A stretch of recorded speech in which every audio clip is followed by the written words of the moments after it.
Ang pinakamalaking natutunan ko sa buhay ko ngayon is naiisip mo munang sasabihin mo. Kasi kung ano yung naiisip mo, papunta yun sa puso mo eh.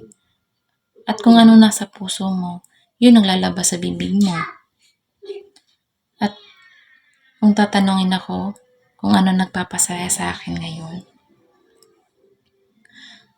ang sagot ko ay si Lord. Si Lord ang nagbibigay ng happiness at peace sa akin ngayon. So kapag meron ka nun, damay ng pamilya mo.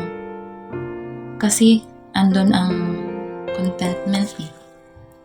Ang joy kasi, iba sa happiness. Ang happiness kasi, ang pagkakaalam ko yun is temporary lang. Yung like, mamamasyal kayo saglit, mamimili kayo ng gusto nyo, yung nakukuha mo lang sa mga material na bagay. Ang joy kasi, nasa puso yan eh. Kahit wala ka lahat nun, andyan si Lord. Yung buong pamilya mo, yung presence ng pamilya mo, binibigay niya yung sapat para sa'yo. Yung kontento ka na.